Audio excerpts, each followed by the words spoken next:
Good morning. Welcome. And I apologize. I was upstairs last week and I had goosebumps the entire service, just so happy to see everybody. And I wasn't expecting to feel so emotional standing here and just seeing everybody here. So welcome. Our theme today is Come in the Name of the Lord. As I was preparing for the service, as I was thinking about that theme, come in the name of the Lord, I kept stumbling over that word come, and it was whispering something to my heart that I needed to refocus, bring my attention back and come back to the Lord. Not to say that I had completely drifted away. It's just, in the day-to-day business of getting through work, school, kid stuff, life stuff, it just has a way of getting away from you. And I hadn't realized until I was planning for this service just how much I needed to plan for a service, because that always really brings my attention back to the Lord. And I don't know, I was feeling a little lost, feeling a little down, and so I took a page out of Miss Nora Hagar's book, and I was inspired by her testimonies about walking the neighborhood. So for these last 2 weeks, as I was preparing for the service, I grabbed my iPod, not my phone, because I wanted to be able to be completely disconnected and not get texts or emails or any of that stuff as I was walking. But I walked the neighborhood with my iPod, out in nature, reconnecting with some of our neighbors that I haven't seen in a long time, listening to my music, that it inspires me. So being outside, listening to that music, it always has grounded my soul. And I just can't even tell you what the difference these last 2 weeks has been. So when I say come in the name of the Lord, I can definitely say I have come in the name of the Lord today. And I hope that you guys will all be inspired as well. Many of the songs that you hear today were songs from my walks that inspired me. So, there were some uplifting ones, some fun ones. There were some slower, worshipful ones. But I wanted to start off the service, if you were listening to any of the pre-prelude music, it was all very upbeat, very celebratory, because as Craig mentioned last week, we have a lot to celebrate. We celebrated our graduates last Sunday. Next Sunday, we have the first of at least 4 baptismal services.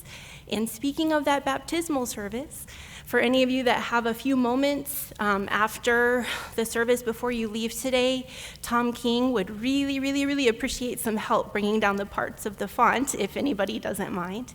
But we have so much to celebrate, and we have a special day today to celebrate. We are celebrating Father's Day today, and we get to make the celebration even more special with a guest speaker today. Travis Hunt is with us today. He is a great father, a great minister, and I know that we will all be blessed by what Travis has to say today. In a recent research study, in which primary age schools in the U.S. were asked to describe what makes a good dad or what makes a good father figure, they came up with the following.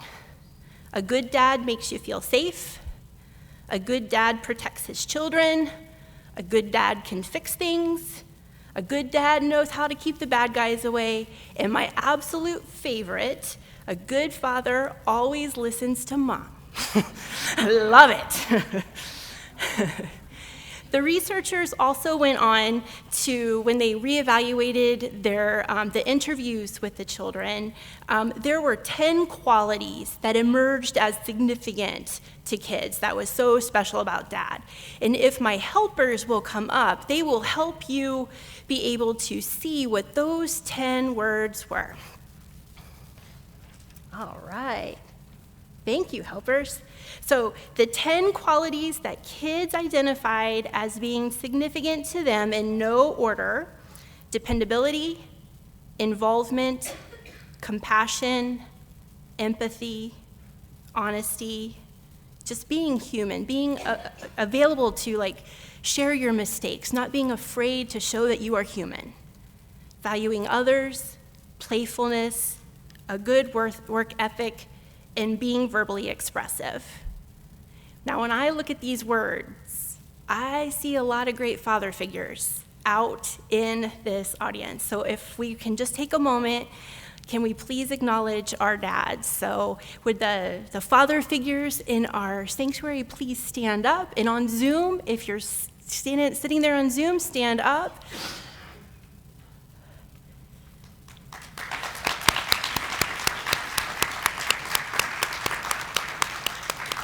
We are blessed to have so many father figures for all of our kids in our congregation.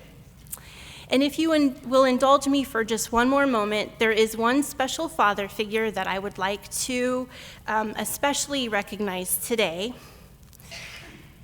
He listened to the call from our children.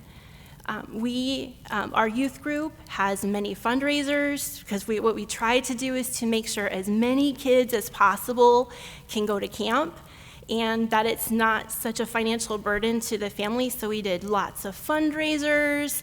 We were trying to raise money. And I know that we were fatiguing you guys, constantly saying, please help us go to camp. And it was a lot of work, and it was pretty stressful each year, just making sure that we had enough to cover all of our kids to go to camp. But we have a special father figure in our service today that listened to his heart, listened to the Spirit, and listened to the call from our children for help. And he donated some money so that we are not under stress to make sure that our kids can go to camp any longer. And we would like to, the youth and all of us would like to especially thank Bernie today for his loving gesture. And we truly are blessed to have you as part of our congregation.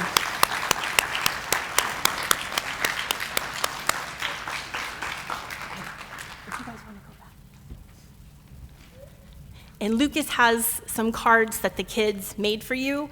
Just those cards have been in my folder since, I think the last service that we met together, the kids each made a card for Bernie to say thank you, and they have been sitting in my folder for more than a year waiting to give this special thank you, but thank you so much.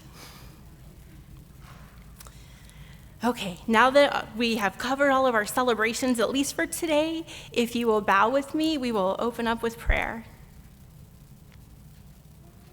Dear loving God, today we come as we are, come in simplicity, as the song said.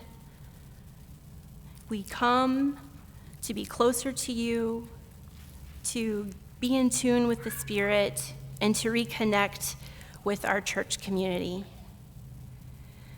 I pray that the words that you have placed on Travis's heart today will bless everyone. And I just pray that as we go through this service and ultimately as we leave the building at the end of the service, that we just carry in our hearts just how much you are with us, how much you love us, and just how blessed that we truly are. I pray this in your Son's most precious name. Amen.